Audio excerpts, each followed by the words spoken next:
दोस्तों आज की इस वीडियो में हम आपको रूस के एक ऐसे रिपब्लिक कंट्री की सैर पर लेकर जाने वाले हैं जहाँ की लड़कियों को देखकर किसी का भी मन मचल सकता है, क्योंकि यहाँ की लड़कियों को परियों से भी ज्यादा खूबसूरत माना जाता है। वहीं इस देश में हरे भरे पेड़ों और ऊंचे ऊंचे पहाड़ों की भी कोई कमी नहीं है। ये देश 200 सालों तक रूस के लिए मुश्किल बना रहा, फिर कैसे रूस ने इस पर अपना हक जमाया। क्या सच में इस देश में होमोसेक्सुअल लोगों को शौक देकर मारा जाता था? अगर आप भी जानना चाहते हैं इन सवालों के जवाब तो वीडियो में एंड तक बने रहिए। दोस्तों वैसे तो आप समझ ही गए होंगे कि हम किस रिपब्लिक की बात कर रहे हैं। जी हाँ, सही पकड़े, हम बात कर रहे हैं दक्षिण पश्चिमी रूस में स्थित गणराज्य चेचन्या के बारे में, जो कि आज रूस का हिस्सा है और एक मुस्लिम देश है। वहीं इसकी सीमाएं भी कई देशों से रिश्तेदारी निभाती हैं, जैसे उत्तर में रूस से, पूर्व और दक्षिण पूर्व में दागिस्तान गणराज्य से, दक्षिण पश्चिम में जॉर्जिया देश से और पश्चिम में इंगुशेतिया गणराज्य से लगती है। वहीं बात चेचन्या के क्षेत्रफल की करें तो इसका क्षेत्रफल 17,300 किलोमीटर तक फैला हुआ है, जो कि अपनी खूबसूरती के साथ अपने नियमों और कानूनों के लिए भी जाना जाता है। चेचन्या ग्रेटर काकेशास रेंज के उत्तरी किनारे पर बसा हुआ है, इसलिए इसका जियोग्राफिकल स्ट्रक्चर बहुत ही खास है। वहीं बात इस छोटे से देश में निवास करने वाली आबादी की करें तो 2021 के मुताबिक यहाँ करीब 15 लाख लोग अपने परिवारों के साथ हंसी खुशी रह रहे हैं, जिनमें सबसे ज्यादा आबादी सुन्नी मुस्लिम लोगों की है, जिन्होंने 15 से 16 सेंचुरी में इस्लाम को कबूल किया था। सुन्नी के अलावा यहाँ सूफी मुस्लिम्स का भी दबदबा है। वहीं चेचन्या में आपको जिस समुदाय के सबसे ज्यादा मुस्लिम लोग देखने को मिलेंगे वो है चेचेन और इंगुश, जो यहाँ ईद, बकरीद और मुहर्रम साथ में मिलजुल कर सेलिब्रेट करते हैं। अब क्योंकि एक मुस्लिम कंट्री है तो यहाँ मस्जिदों की तादाद भी उतनी ही ज्यादा है। हालांकि जब रूस ने इस देश पर अपनी बुरी नजर डाली तब चेचन्या में करीब 350 मस्जिदों में से लगभग 300 को नष्ट कर दिया गया था या उन्हें भारी नुकसान पहुंचाया गया था। पर फिर भी मुस्लिम लोगों ने यहाँ मस्जिदों को बनाना जारी रखा और आज अकमत कादिरोव मस्जिद रूस की सबसे बड़ी मस्जिदों में से एक है, जो देखने में इतनी ज्यादा खूबसूरत है कि अगर कोई इसे एक बार देख लेना तो वो अपनी नजरें इस मस्जिद की खूबसूरती से हटा नहीं सकता है। इस मस्जिद में करीब 10,000 से ज्यादा लोग एक साथ नमाज पढ़ सकते हैं,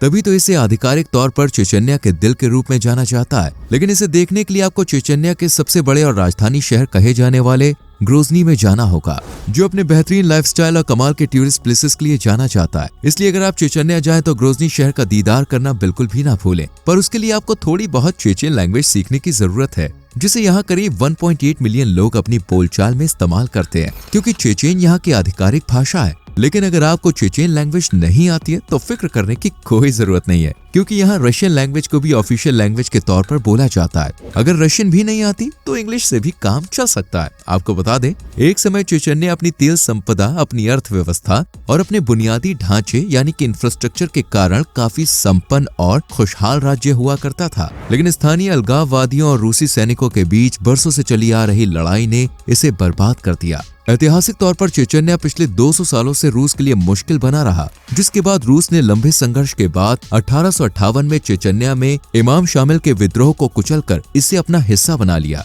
कई महान रूसी लेखकों ने इस जंग को अपनी किताब में भी लिखा है। पहले विद्रोह के शांत होने के करीब 60 साल बाद जब रूस में क्रांति हुई तो चेचन्या रूस से अलग हो गया, पर यह आजादी कुछ ही वक्त के लिए थी, क्योंकि 1922 में रूस ने फिर से चेचन्या पर हमला कर दिया और इसे अपने कब्जे में कर लिया। इस तरह ये जंग चलती रही और साल 1991 में सोवियत संघ को भंग कर दिया, जिस वजह से चेचनो इंगुश ASSR को 2 भागों में बांट दिया गया। पहला रिपब्लिक चेचन और दूसरा रिपब्लिक ऑफ इंगुशेतिया, जिसके बाद इस राज्य ने खुद को एक स्वतंत्र राष्ट्र के रूप में घोषित कर दिया। पर अब भी रूस किसी न किसी तरह चेचन्या पर अपना कब्जा जमाना चाहता था, इसलिए उसने 1994 से 1996 तक दोबारा चेचन्या पर हमला किया और उसे अपने कंट्रोल में लेने की कोशिश की। अब क्योंकि रूस के पास बेहतरीन हथियार थे तो फिर ऐसे में चेचन्या क्या ही कर पाता, इसलिए उसने भी हार मानकर अपने आप को रूस का हिस्सा मान लिया। हालांकि रूस चेचन्या के कामों में ज्यादा इंटरफेरेंस नहीं करता है और न ही इस पर बहुत ज्यादा कंट्रोल करता है, बल्कि रूस ने इसे स्वतंत्र राज्य घोषित कर रखा है और इसे आजाद छोड़ दिया है। आपकी जानकारी के लिए बता दें कि चेचन्या कोई देश नहीं है,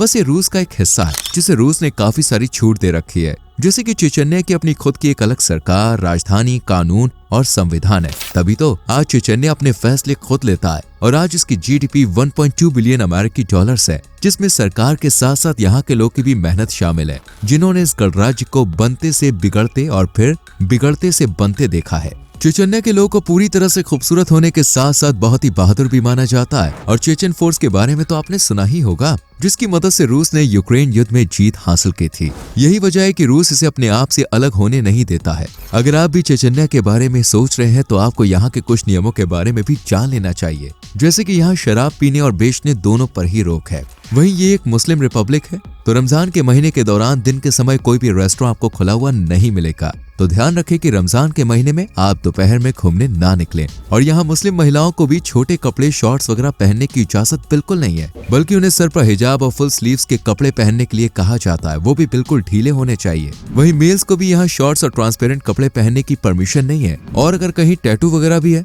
तो उसे भी ढकने के लिए कहा जाता है। इतना ही नहीं, आप चेचन्या में किसी की भी फोटो बेवजह नहीं ले सकते हैं, उसके लिए भी नियम और कानून बनाए गए हैं। वहीं थोड़े टाइम पहले ही यहाँ पर एक और अजीब व गरीब कानून लिया गया है, जिसके मुताबिक सभी मॉडर्न डांस म्यूजिक को अपराध घोषित कर दिया गया है।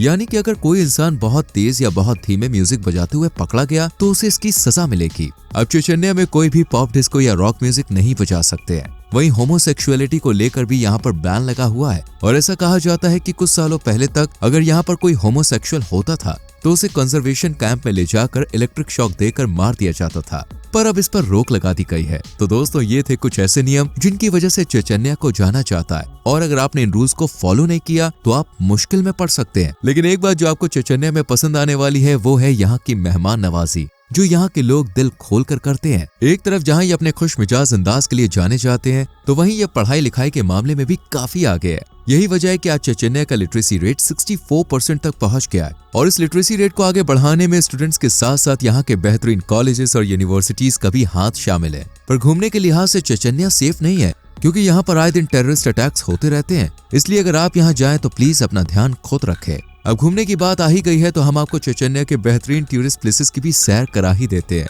जिसमें सबसे पहले बात करते हैं एक बहुत ही खूबसूरत सी झील केज़ोनोयाम के बारे में, जो कि डेगेस्टान और चेचन्या के पहाड़ों के बीच बनी हुई है। यहाँ पर आप अपने पार्टनर के साथ नीले नीले पानी और ऊंचे ऊंचे पहाड़ों को देखते हुए कुछ क्वालिटी टाइम स्पेंड कर सकते हैं, और अपनी जिंदगी में कुछ हसीन पलों को ऐड कर सकते हैं। आपको बता दें, ये झील काकशस की सबसे बड़ी झील है, जिसके नाम का मतलब है नीली झील, और ये आपको एक बार जरूर देखनी चाहिए, क्योंकि ये लोकल लोगों के बीच काफी फेमस है, जहाँ आप बाइक राइडिंग करते हुए पहुंच सकते हैं। वैसे अगर आप इस झील का दीदार करने की सोच रहे हैं तो इसके लिए बेस्ट टाइम है गर्मियों का, क्योंकि सर्दियों में ये झील जम जाती है और बर्फ की चादर ओढ़ लेती है। लेकिन अगर आप स्नो को पसंद करते हैं तो फिर यहाँ पे आराम से आ सकते हैं। पर अगर आप स्पेशली झील देखने आ रहे हैं तो गर्मियों में आइए। इसके अलावा अगर आप शहर में रहकर गाँव की जिंदगी का मजा लेना चाहते हैं ना, तो इसके लिए आपको खोई गाँव जाना होगा, जो इस झील से 2 किलोमीटर की दूरी पर है। और ये गाँव अपनी मस्जिदों और ऊंचे ऊंचे टावर्स के लिए फेमस है। वहीं अगर आपको चेचन्या की हिस्ट्री, चेचन्या की संस्कृति देखनी है तो आप इस गांव में आ सकते हैं।